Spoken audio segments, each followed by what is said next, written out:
সিনেমার শুরুতে আমাদেরকে রিক নামের একটি ছেলেকে দেখানো হয়। সে তার মায়ের জন্য খাবার তৈরি করছিল আর ওষুধপত্র ঠিকঠাক করছিল, কারণ তার মায়ের অনেক বয়স হয়ে গিয়েছিল আর সে ছিল খুবই অসুস্থ। এবার একদিন রিক যখন তার মায়ের জন্য খাবার তৈরি করছিল, ঠিক তখনই তার মা বাইবেল পড়তে পড়তে হঠাৎ করে বন্দুক বের করে আর ভগবানকে মিনতি করে বলে যে তাকে যেন তার পাপের জন্য ক্ষমা করে দেওয়া হয়। এরপরে সে কিছু একটা প্রার্থনা করতে থাকে। রিক যখন তার মাকে এমনটা করতে দেখে, তখন সে তার মাকে জিজ্ঞাসা করে যে সে এটা কি করছে, কিন্তু তার মা তাকে কোনো উত্তর দেয় না আর সে তার প্রার্থনার কাজ চালু রাখে। রিক বুঝতে পেরেছিল যে কিছু একটা খারাপ হতে চলেছে, কিন্তু তাও সে তার মাকে বাঁচাতে পারেনি। প্রার্থনা সম্পূর্ণ করার পর রিকের মা নিজেই নিজেকে গুলি করে আত্মহত্যা করে। এই দুর্ঘটনার 3 বছর পরেও রিক তার জীবনটাকে ঠিকভাবে গুছিয়ে উঠতে পারেনি। এই দুনিয়ায় রিকের নিজের বলতে কেউ ছিল না। সে ছিল খুবই দরিদ্র। সে তার বেস্ট ফ্রেন্ড জেরেমির বাড়ির মেঝেতে শুয়ে ঘুমাতো। এমনকি রিকের গার্লফ্রেন্ড তানিয়াও তাকে ছেড়ে চলে যায়। রিকের পর তার নিজের জন্য একটা কাজ চাইতে জেরেমির কাছে যায়, যে কিনা অনেক চেষ্টা চরিত্র করে রিককে একটা সুবিশাল প্রাসাদোপম বাড়ির দেখাশোনার কাজে ঢুকিয়ে দেয়। একদিন সেখানে কাজ করতে করতে রিকের আঘাত লাগে। সে তখন বুঝতে পারছিল না যে সেই সময় তার কি করা উচিত। ঠিক তখনই তার দৃষ্টি গিয়ে পড়ে ওই জায়গার যে মালিক তার সেই বাড়ির ওপর, আর সেখানে তার যে ম্যানেজার ছিল তার নাম হলো অ্যান্টন। রিক তখন অ্যান্টনের কাছে গিয়ে অনুরোধ করে বলে যে দয়া করে আমাকে বাড়ির ভেতরে যেতে দিন, না হলে আমি কাজ করতে পারবো না, কারণ আমি খুবই যন্ত্রণা অনুভব করছি। অ্যান্টন বুঝতে পারে যে রিক সমস্যায় পড়েছে, তাই সে রিককে নিয়ে বাড়ির ভেতরে যায়। বাড়ির ভেতরটা ছিল সুবিশাল আর রাজকীয়। অ্যান্টন এরপর রিককে ওষুধ দিয়ে বলে যে তোমার কাজ সম্পূর্ণ হলে তুমি এখান থেকে চলে যেও। রিকের পর তার আঘাতের ওপর ব্যান্ডেজ বেঁধে সেখান থেকে বেরিয়ে যাওয়ার জন্য অগ্রসর হয়, কিন্তু সে ওখান থেকে বেরোনোর পথ হারিয়ে ফেলে, কারণ ওই বাংলোটা ছিল সুবিশাল। ঠিক তখনই হঠাৎ করে সে ওখানে একটা ঘর দেখতে পায়, যে ঘরটা ছিল ওই বাংলোর মালিকের। ওই ঘরের ভেতর কিছু টাকা পড়েছিল। সেটা দেখে রিক ওই টাকাগুলো চুরি করতে যায়, কিন্তু রিক যেই না ওই ঘর থেকে বাইরে বেরোতে যায়, তখন রিকের নজর গিয়ে পড়ে ওই প্রাসাদের মালিক জর্জের ওপর, যে কিনা ওই ঘরেই বসে রিককে চুরি করতে দেখছিল। আর ঠিক পর মুহূর্তেই অ্যান্টনও সেখানে পৌঁছে যায়, আর সে ওই মুহূর্তেই রিককে তার চাকরি থেকে বরখাস্ত করে।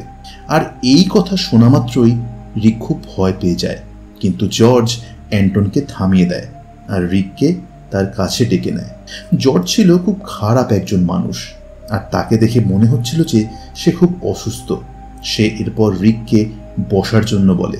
সে রিককে জিজ্ঞাসা করে যে তুমি আমাকে একটা কথা বলো তো, তুমি এখানে পড়ে থাকা সমস্ত টাকাগুলো কেন চুরি করলে না? কেবলমাত্র $20 বা কেন চুরি করলে?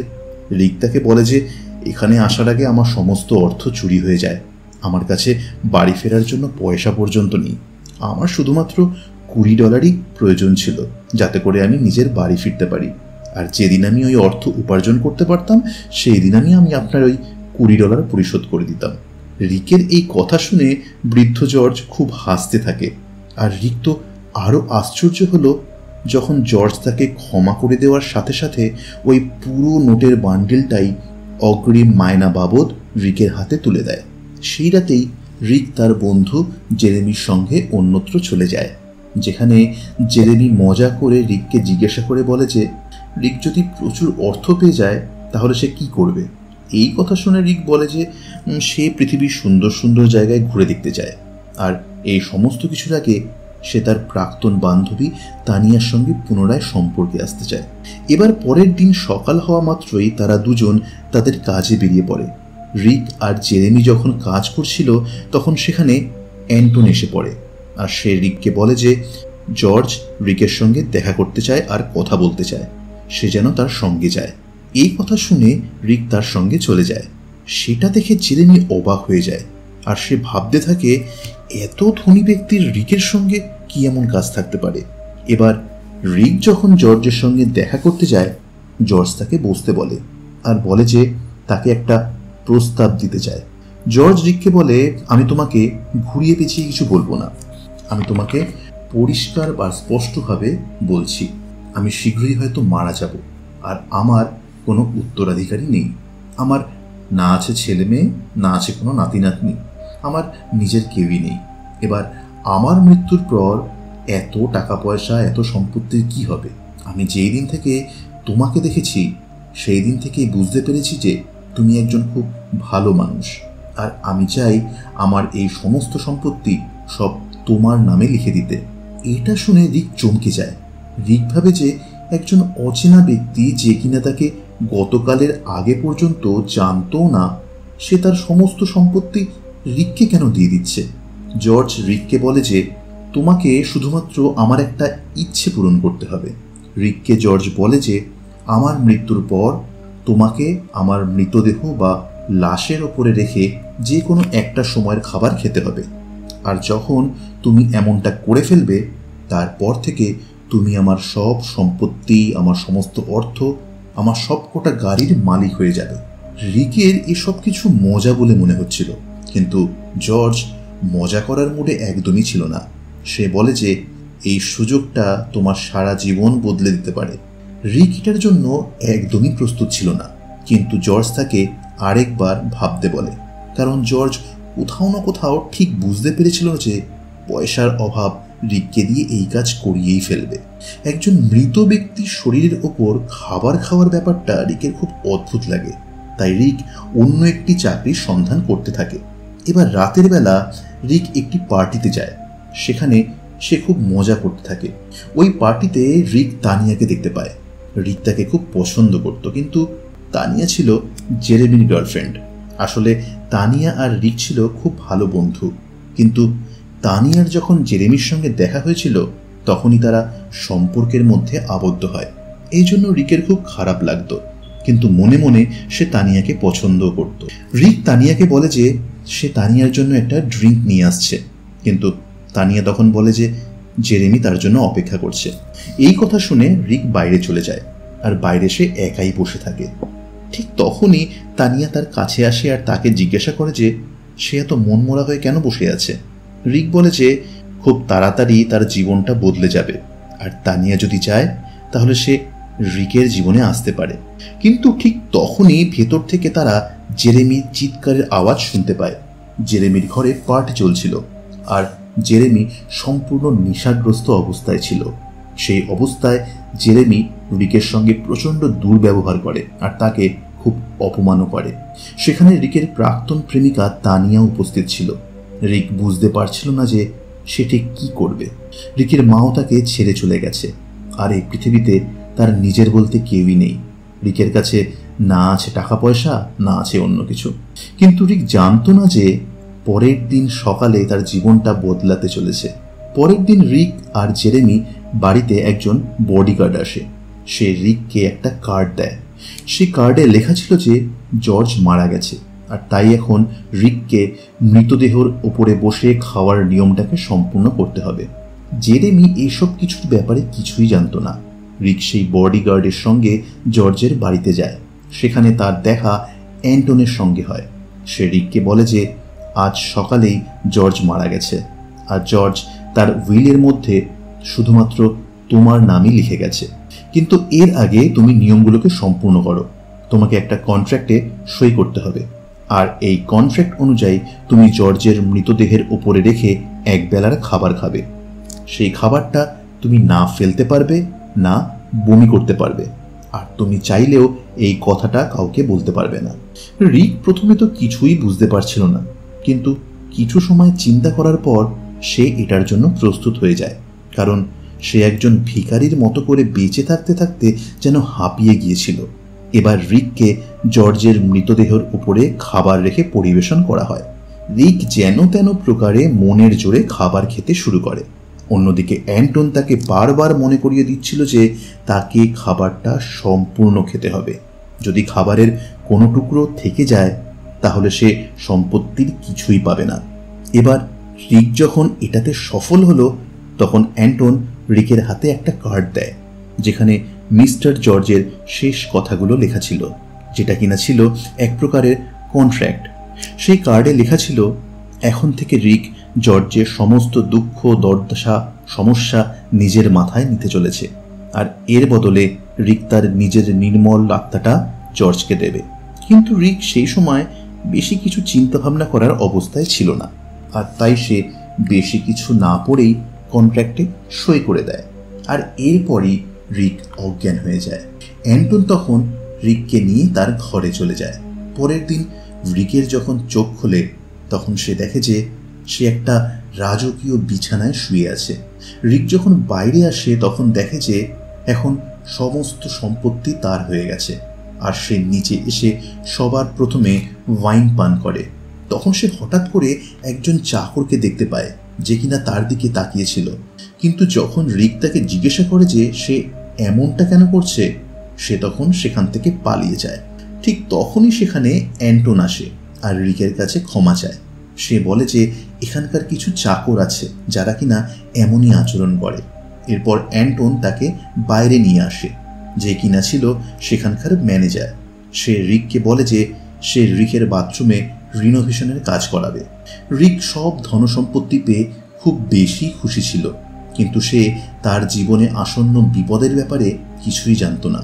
অ্যান্টন এরপর রিককে একটা কার্ডও দেয়, যেটা থেকে রিক লাগামহীন খরচাও করতে পারবে। সেটা পেয়ে তো রিক আরও বেশি খুশি হয়ে যায়। রিক এখন খুব বিত্তশালী ব্যক্তি হয়ে গিয়েছিল। রিকের তার বন্ধু জেরেমির কথা মনে পড়ে যায়। রিক ভাবে যে সে জেরেমিকে কিছু টাকা পয়সা দিয়ে দেবে। সে একটা গাড়িতে করে জেরেমির বাড়ি যায় আর জেরেমিকে কিছু টাকা পয়সা দেয়। রিকের এই নতুন রূপ দেখে জেরেমিও ভাবতে থাকে যে রিক এত ধনী কিভাবে হয়ে গেল। কিন্তু রিক কন্ট্রাক্টে আবদ্ধ ছিল, তাই রিক জেরেমিকে কিছুই বলে না। জেরেমি রিকের জন্য খুব খুশি ছিল। রিককে জেরেমি চলে যেতে বলে। রিকও সেখান থেকে চলে যায়। কিন্তু ঠিক তখনই রিকের সঙ্গে তানিয়ার দেখা হয়। রিক তানিয়াকে বলে, এখন আমি অনেক বড়লোক হয়ে গেছি, এবার তো তুমি আমার কাছে চলে আসো। কিন্তু রিকের এই রূপটা দেখে তানিয়া ভয় পেয়ে যায়। সে বুঝতে পারছিল না যে রিকের ঠিক কি হয়েছে, তাই সে রিককে ছেড়ে জেরেমির কাছে চলে যায়। কিন্তু রিকের এখন কোনো কিছুতেই কিছু যায় আসতো না। রিক এখন এতটাই বিত্তশালী হয়ে গিয়েছিল যে এখন তার ওপর যেন অর্থের বৃষ্টি হচ্ছিল। এরপর রিক একটি ক্লাবে যায়, যেখানে সে নিজের জন্য সব থেকে দামি মদ অর্ডার করে। তার এই দেখনদারি দেখে সেখানকার উপস্থিত একজন ব্যক্তি তাকে বিদ্রূপ করে বলে যে তোমার এত দামি মদ খাওয়ার সামর্থ্য নেই। তার এই কথায় রেগে গিয়ে রিক মদের 2টো বোতল কিনে নেয়, একটা নিজের জন্য আর অন্যটা সেই ব্যক্তিকেই দিয়ে দেয়। এরপর যখন রিক মদ খেতে থাকে, তার মদ খেতে খেতে সে প্রাসাদে পৌঁছে যায়। তখন সে ওখানে একটি মহিলাকে দেখতে পায়।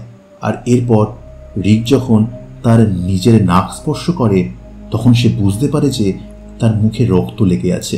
কিন্তু রিক যখন আবারও মাথা ঘুরিয়ে ওই মহিলার দিকে দেখে, তখন ওই মহিলাটি সেখান থেকে অদৃশ্য হয়ে গিয়েছিল। কিন্তু এর কয়েক মুহূর্ত পরেই সেই মহিলাটি রিককে দোষী বলে তার উপর আক্রমণ করে বসে। সেটা দেখে রিক হতবাক হয়ে যায়, আর তৎক্ষণাৎ সে তার নিজের জগতে ফিরে আসে। আর সে দেখে যে তার আশেপাশে কেউই নেই। এবার অ্যান্টন যখন সেখানে আসে, তখন সে রিককে সামলায়। কিন্তু রিক তখন তাকে জিজ্ঞাসা করে যে সে রিকের খাবারে কি মিশিয়ে দিয়েছিল। যখন থেকে সে ওই খাবার খেয়েছে, তখন থেকে কিছু না কিছু একটা হ্যালুসিনেট সে করছে। তখন অ্যান্টন বলে যে তার খাবার একদম সাধারণই ছিল, খাবারের মধ্যে কিছুই ছিল না। আর এরপর অ্যান্টন রিককে সব সত্যিটা বলে, আর বলে যে তুমি যেটা করেছো সেটা কোনো সাধারণ কাজ নয়। তোমার কি মনে হয় তুমি এত টাকা পয়সা রাতারাতি এমনি পেয়ে গেছো? তুমি যেটা করেছো সেটার মানে হলো তুমি কারোর পাপগুলো খেয়েছো, আর এখন তুমি তার সিন ইটার।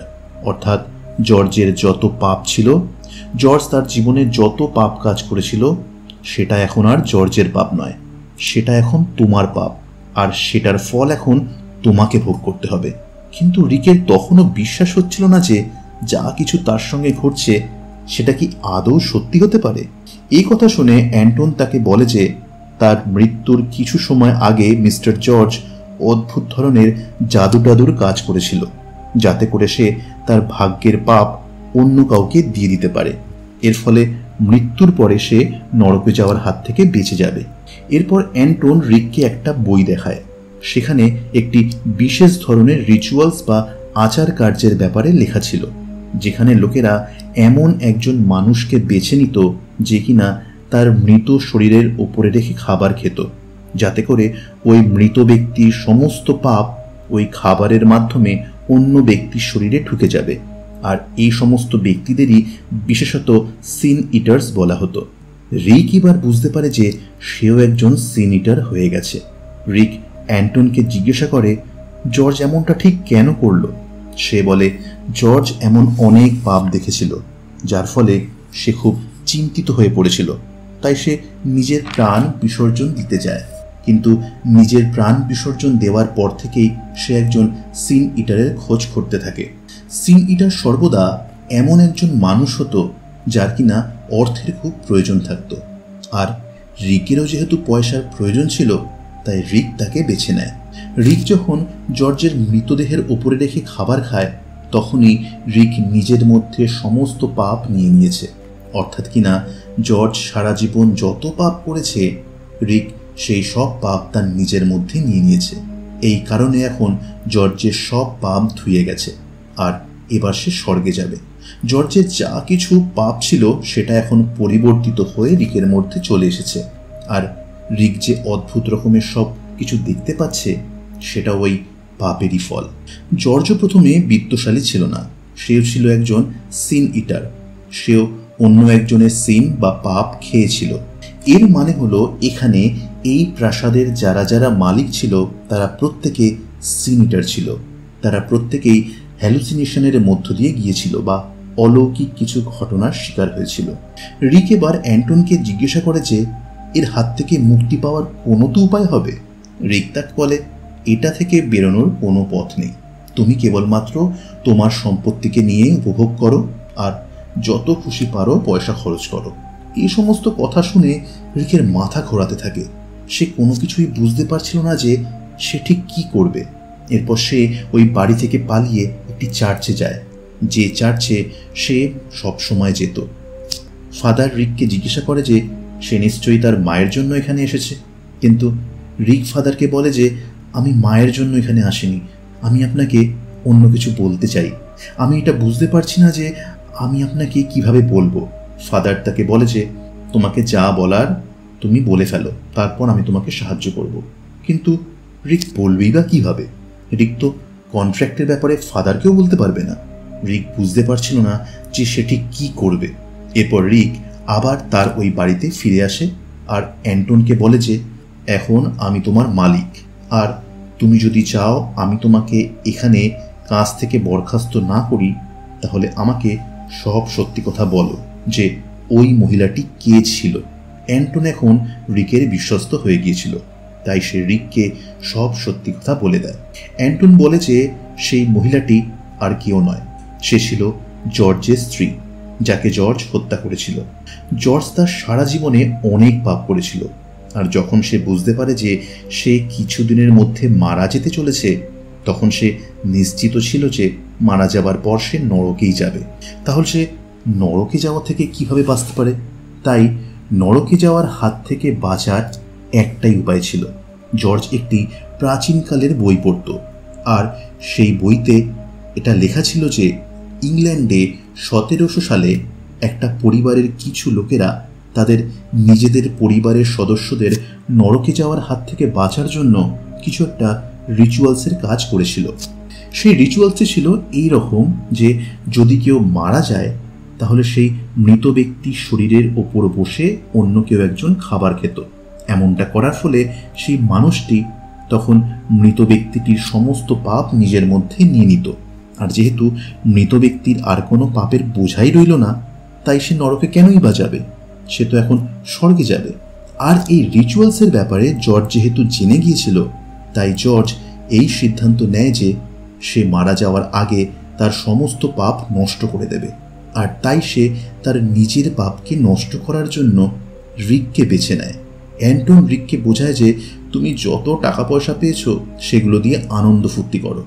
যা ইচ্ছে তাই করো, আর যখন তোমার মনে হবে যে তোমার আয়ু ফুরিয়ে এসেছে তখন তুমি তোমার সিন ইটারকে বেছে নেবে, আর এরপর তুমি অন্য কোনো ব্যক্তিকে লোভ দেখিয়ে তোমার মৃত শরীরের ওপর খাবার খাওয়ার জন্য বাধ্য করো, যাতে করে সে তোমার সিন ইটার হয়ে যায়। আর রিক এবার এই সব কিছুকে পুনরায় ঠিক করতে চাইছিল, তাই সে সময় নষ্ট না করে চার্চে চলে যায় আর নিজের পাপের প্রায়শ্চিত্ত করার জন্য। কিন্তু চার্চে পৌঁছানোর পর ফাদার তাকে জিজ্ঞাসা করে যে, বলো তুমি কি পাপ করেছ? তবে রিক তার নিজের পাপের ব্যাপারে কিছুই জানতো না, কারণ সে তো আসলে কোনো পাপই করেনি। এই সব পাপ আসলে তো ছিল মিস্টার জর্জের। তাই রিক চুপচাপ আবার প্রাসাদে ফিরে আসে। প্রাসাদে ফিরেই রিক এক এক করে প্রত্যেক চাকরকে বা কাজের লোকেদের মিস্টার জর্জের ব্যাপারে জানতে শুরু করে দেয়, কিন্তু কেউই তাকে কিছু বলতে রাজি হয় না। তাই শেষ পর্যন্ত রিক অ্যান্টনকে চাকরি থেকে বের করে দেওয়ার হুমকি দিয়ে এবং তার থেকে মিস্টার জর্জের ব্যাপারে জানতে শুরু করে। তাই এরপর অ্যান্টন রিকের সামনে মিস্টার জর্জের পুলিশ রেকর্ড, একটি অডিও টেপ আর জর্জের সকল রকমের স্বীকারোক্তির কাগজপত্র রেখে দেয়। অ্যান্টন বলে এখানে একটা টেপও আছে, রিক যেন সেটা শুনে নেয়। সেই অডিওটা ছিল একটা জিজ্ঞাসাবাদের রেকর্ডিং, যেখানে জর্জকে পুলিশ জিজ্ঞাসা করছিল যে তুমি তোমার ওয়াইফকে কেন হত্যা করেছ। তখন জর্জ জানায় যে সে তার স্ত্রীকে হত্যা করেনি। ওই ফাইলে এটা স্পষ্ট উল্লেখ ছিল যে জর্জ তার স্ত্রীর গলা টিপে শ্বাসরোধ করেছিল এবং তার মাথায় আঘাত করেছিল, আর এই কারণেই জর্জের স্ত্রীর মৃত্যু হয়েছিল। এইসব শুনে রিক বুঝে যায় যে যে মহিলাটিকে সে অনুভব করে বা মাঝে মধ্যে দেখে সেটা আর কেউ নয়, সেটা হলো জর্জের স্ত্রী। এখন রিক যেহেতু জর্জের সব পাপ নিয়ে নিয়েছে, তাই সে ওই মহিলাটিকে দেখতে পাচ্ছে, আর ওই মহিলাটি ভাবছে যে রিক তাকে হত্যা করেছে। রিক এরপর আবারও ফাদারের কাছে যায়, আর এইবার সে তার স্বীকারোক্তিতে বলে যে সে কিভাবে ওই মহিলাটিকে হত্যা করেছিল। জর্জের কথা রিক নিজের মুখ থেকে বলছিল, যেহেতু এখন জর্জের করা পাপই ছিল রিকের পাপ। ফাদার রিকের কথা শুনে খুব আশ্চর্য হয়ে যায়, কিন্তু ফাদার রিকের পাপ শেষ করার জন্য প্রার্থনা করতে থাকে। আর ঠিক তখনই জর্জের স্ত্রী সেখানে এসে রিককে মারতে অগ্রসর হয়, কিন্তু রিককে জর্জের স্ত্রী মেরে ফেলবার আগেই ফাদার প্রার্থনা সম্পূর্ণ করে আর রিকের সব পাপ নষ্ট করে দেয়। এরপর রিক আর ওই আত্মাটাকে দেখতে পায় না, তাই সে খুব খুশি হয়। এখন রিকের কাছে অনেক টাকা পয়সা ছিল, আর এখন সে আর জর্জের স্ত্রীর আত্মাকে দেখতে পায় না। এরই মাঝে রিকের কাছে তানিয়ার ফোন আসে। তানিয়া রিককে বলে যে তোমার কি জেরেমির সঙ্গে কথা হয়েছে? জেরেমি খুবই সমস্যার মধ্যে আছে, তুমি কি একবার জেরেমির সঙ্গে কথা বলতে পারবে? কিন্তু রিকের এখন না তানিয়া না জেরেমি দুজনের মধ্যে কারোর জন্যই কোনো চিন্তা ছিল না। সে তো তখন তার নিজের টাকা পয়সা নিয়ে আনন্দ করছিল। রিকের মনে হচ্ছিল যে হয়তো সব পাপ শেষ হয়ে গেছে, কিন্তু কোনো কিছুই শেষ হয়নি। সে যখন টিভি দেখছিল, হঠাৎ তার মনে হয় যে কোনো একজন ব্যক্তি হয়তো তার সোফার পাশে দাঁড়িয়ে আছে, আর যেই না রিক ওই ব্যক্তিটিকে দেখবার জন্য মাথা ঘোরায়, তখন হঠাৎই একটা ল্যাম্প মাটিতে বা মেঝেতে পড়ে যায়। আর রিক যখন সেই ল্যাম্পের কাছে যায়, তখন মুখোশ পরিহিত একজন ব্যক্তি রিকের পিছু করতে থাকে, যার হাত থেকে বাঁচতে রিক অ্যান্টনকে ডাকতে সিঁড়ির ওপরে উঠে পালিয়ে যায়। সেখানে রিক রক্তে মাখা একটা ছোট বাচ্চাকে দেখতে পায়। ঠিক সেই সময় সেখানে অ্যান্টনও চলে আসে, আর রিকের ওই অবস্থা দেখে সে রিককে শান্ত করার জন্য চেয়ারে বসায়। অ্যান্টন এরপর রিককে বলে যে সে আসলে মিস্টার জর্জও দরিদ্র পরিবারেরই মানুষ ছিল, আর সেও তার ভাগ্য একজন সিন ইটার হয়েই বদলেছিল। এর অর্থ ছিল যে মিস্টার জর্জও অনেক পাপ নিজের মাথায় নিয়েছিল, আর জর্জের মৃত্যুর পর তাই এখন সব পাপ রিকের মাথায় চলে এসেছে। অ্যান্টন বিশ্বাস করে যে এই সব কিছু হয়তো আর কখনোই শেষ হওয়ার নয়, কারণ মিস্টার জর্জের সঙ্গেও এই সবই হয়েছিল। আর এইসব ভয়ঙ্কর আত্মাদের হাত থেকে মুক্তি পেতেই জর্জ তার নিজের জীবন শেষ করে দিয়েছিল। রিক অ্যান্টনকে বলে এমনটা হলে তো সে কখনোই ঘুমাতে পারবে না, তাই তাকে কোনো না কোনো একটা উপায় তো খুঁজে বের করতেই হবে, যাতে করে সে এই সব কিছু থেকে মুক্তি পেতে পারে। অ্যান্টন রিককে বলে এই সব থেকে মুক্তি পাওয়া অসম্ভব।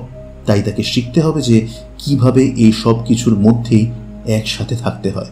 অ্যান্টন তাকে ঘুমের ওষুধ দেয় যাতে ঘুম আসতে তার সুবিধা হয়। রিক যেহেতু একেবারেই ঘুমাতে পারছিল না, তাই সে খুব চিন্তিত হয়ে পড়ে। সেই রাতেই সে ফাদারের বাড়ি পৌঁছে যায়, কিন্তু ফাদার রিককে আর সাহায্য করতে অস্বীকার করে। কিন্তু রিক বারবার ফাদারকে বিরক্ত করছিল, তাই ফাদার সিদ্ধান্ত নেয় যে সে রিককে আর সাহায্য করবেই না।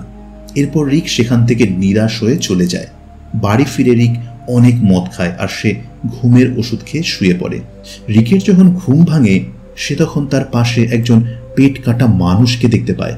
সে মানুষটিকে দেখে রিক এতটাই ভয় পেয়ে যায় যে সে বিছানা থেকে নিচে পড়ে যায়। ঠিক সেই সময় অ্যান্টনও সেখানে চলে আসে, আর রিকের তখন জ্ঞান ছিল না। যখন রিক তার সামনে মাকে দেখতে পায় আর তখনই তার মায়ের দিকে এগিয়ে আসে, ঠিক তখনই ডাক্তার তাকে ইঞ্জেকশন দিয়ে পুনরায় জ্ঞান ফিরিয়ে আনে। আর ডাক্তার রিককে জিজ্ঞাসা করে জ্ঞান ফিরিয়ে আনে আর ডাক্তার জিজ্ঞাসা করে যে আমি কি মারা গিয়েছিলাম? এর উত্তরে ডাক্তারটি রিককে বলে যে হ্যাঁ, আমার 4 মিনিটের জন্য মনে হয়েছিল যে তোমার হৃদস্পন্দন হয়তো বন্ধ হয়ে গেছে আর তুমি হয়তো মারা গেছো, কিন্তু তুমি এখন একদম ঠিক আছো। ডাক্তারের এই কথা শোনার পর রিকের মাথায় একটা আইডিয়া আসে। রিক তখন অ্যান্টনের সঙ্গে কথা বলে আর রিক অ্যান্টনকে বলে যে আমি এমনটা তো করতে পারি যে আমি 4 মিনিটের জন্য আমার হৃদস্পন্দন বন্ধ করে দেবো, আর এরপর অন্য কোনো ব্যক্তিকে ডেকে এনে আমার শরীরের ওপরে খাবার রেখে খাইয়ে দেব আর তাকে আমার সিনিটার করে নেব। ওই লোকটা তখন এই সব সম্পত্তির মালিক হয়ে যাবে আর আমি এই সমস্ত পাপ থেকে মুক্তি পেয়ে যাব। রিকের এই আইডিয়াটা অ্যান্টনেরও খুব পছন্দ হয়। অ্যান্টন বলে যে তাহলে তুমি তোমার বন্ধু জেরেমিকে ডাকতে পারো, কিন্তু রিক চায় না যে তার বন্ধু এসব ঝামেলার মধ্যে জড়িয়ে পড়ুক। রিক বুঝতে পারছিল না যে কাকে বেছে নেবে। রিক তার আশেপাশের অনেক আত্মাকে দেখতে পায় আর রিক তখন নেশাগ্রস্ত অবস্থায় ছিল। ঠিক তখনই রিকের কাছে আরও একবার জেরেমির ফোন আসে। জেরেমি রিককে বলে যে আমি ফেঁসে গেছি আর কিছু লোক আমার পিছু পড়ে আছে, আমাকে এখন তাদের ধার শোধ করতে হবে, তা না হলে ওরা আমাকে মেরে ফেলবে। দয়া করে তুমি যদি আমাকে ওই টাকাটা দাও। রিক রাজি হয়ে যায় আর বলে যে ঠিক আছে, আমি টাকা নিয়ে তোমার বাড়িতে আসছি। রিক জেরেমির বাড়ি পৌঁছায় আর রিকের সঙ্গে একটা বন্দুকও ছিল। কিন্তু জেরেমির বাড়ি পৌঁছানো মাত্রই রিক সেখানে একটা আত্মাকে দেখতে পায়। সে রিকের কাছে সাহায্য চাইছিল। তাকে দেখা মাত্রই রিক তাকে গুলি করে দেয়, কিন্তু সেটা কোনো আত্মা ছিল না, বরং সে ছিল তানিয়া, যে কিনা তখন একটা মৃতদেহ হয়ে রিকের সামনে পড়েছিল। এর পরবর্তী কয়েক সেকেন্ডের মধ্যেই রিকের ড্রাইভার রিককে সেখান থেকে নিয়ে বেরিয়ে যায়। এরপর অ্যান্টন রিককে কথা দেয় যে সে সমস্ত কিছু সামলে নেবে আর রিককে চিন্তা করবার কোনো দরকার নেই। কিন্তু রিক তখন এতটাই চিন্তিত হয়ে পড়েছিল যে সে সব কিছু শেষ করে দিতে চাইছিল। তাই অ্যান্টন তখন রিককে মনে করিয়ে দেয় যে এটার জন্য রিককে কি করতে হবে। রিক এবার কেবলমাত্র নিজেকে এই সব কিছুর হাত থেকে বাঁচাতে চাইছিল, আর তাই সে জেরেমিকেও পর্যন্ত এই অভিশাপ দিতে রাজি হয়ে যায়। আর কিছুক্ষণ পর জেরেমিও সেখানে চলে আসে।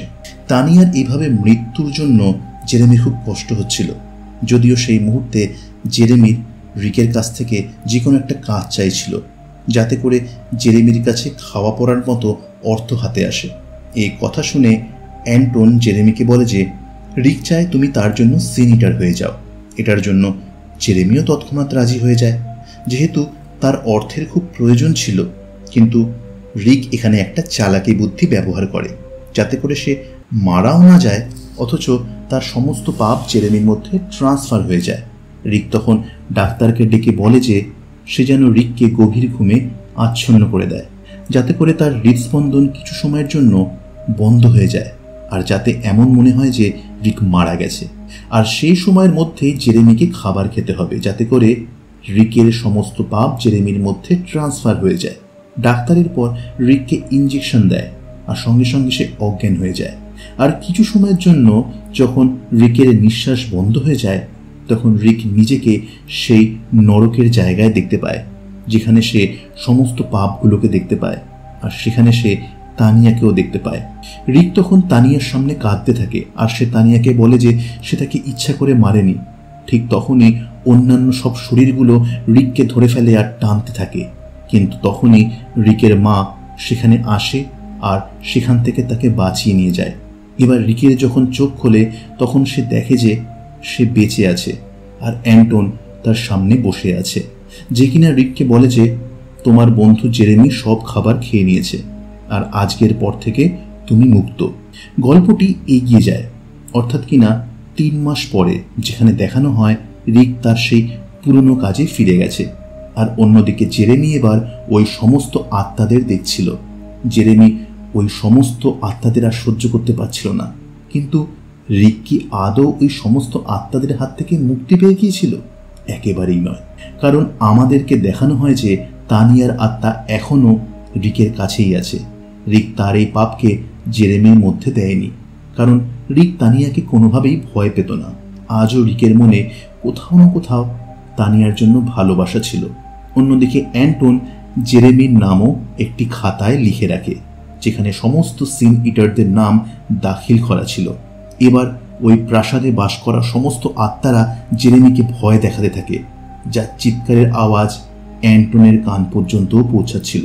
কিন্তু তার চোখ দেখে এটা স্পষ্ট বোঝা যাচ্ছিল যে এই প্রাসাদের ভেতর এখনো আরো অনেক সিন ইটার আসা বাকি আছে।